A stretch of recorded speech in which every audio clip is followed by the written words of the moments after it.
भाजपा का सदस्यता सम्मेलन पांवटा साहिब में हुआ। सम्मेलन में भाजपा प्रदेश के उपाध्यक्ष रश्मिधर सूद और भाजपा विधायक सुखराम चौधरी मौजूद थे।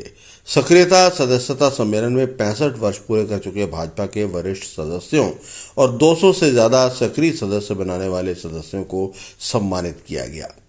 सुखराम चौधरी ने कहा कि केंद्र सरकार की जन कल्याणकारी योजनाओं और नीतियों को लोगों तक पहुंचाने के लिए कार्यकर्ताओं को बताया गया है।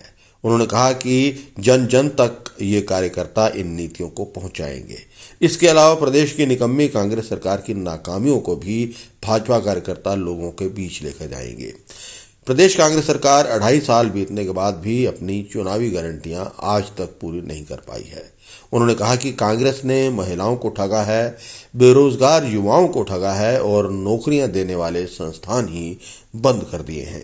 कि आने वाले समय में पांवटा साहब में जो कांग्रेस की माफिया राज के खिलाफ हम आवाज उठा रहे हैं, वो हमारा कार्यकर्ता जो है वो जन जन तक, घर घर तक पहुंचाएगा।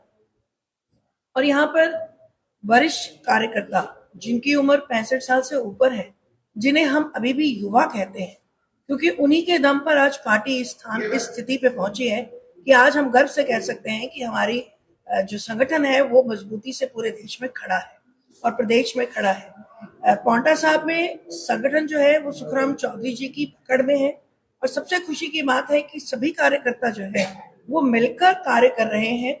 और आने वाला समय, जैसा कि चौधरी जी ने कहा कि एक जन आंदोलन जो है वो पूरा पांवटा साहब में प्रारंभ होने वाला है।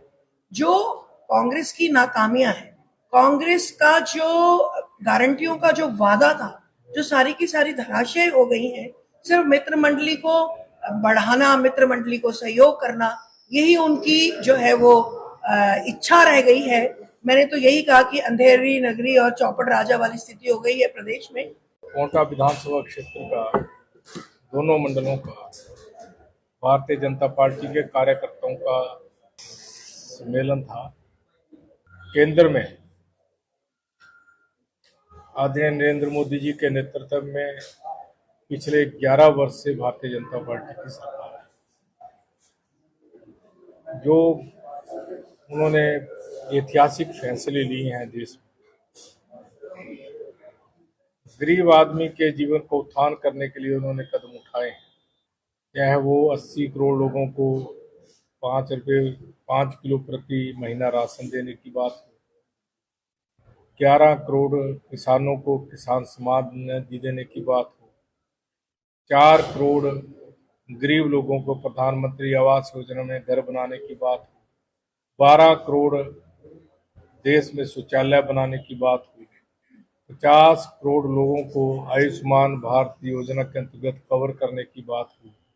ये हमारी सरकार ने जो काम किए हैं उनकी चर्चा करना, कार्यकर्ताओं से उनको शेयर करना, ये हमने आज इस कार्यशाला में कार्यकर्ताओं से आग्रह किया है।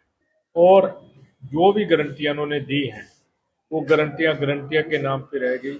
आज प्रदेश का हर व्यक्ति परेशान है, कोई विकास का काम नहीं हो रहा है, कानून व्यवस्था पूर्ण रूप से फेल हो चुकी है, कानून नाम की कोई चीज नहीं रही और ट्रेजरी बंद पड़ी है।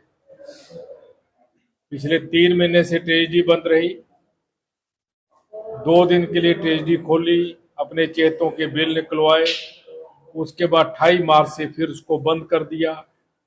अभी ट्रेजरी बंद पड़ी है, विकास का काम बिल्कुल बंद पड़ा है, आम आदमी परेशान है, हताश है, निराश है। गर्मियां शुरू नहीं हुई, पानी की शॉर्टेज शुरू हो गई है, सड़कों की हालत दयनीय है, पता नहीं लगता सड़क खड्डों में सड़क है।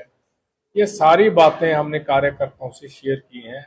आगामी समय में इस सरकार के खिलाफ जन आंदोलन हिमाचल प्रदेश में खड़ा किया जाएगा, ताकि ये जो है लोगों की जो समस्या है उनका समाधान करने का सरकार प्रयास करे।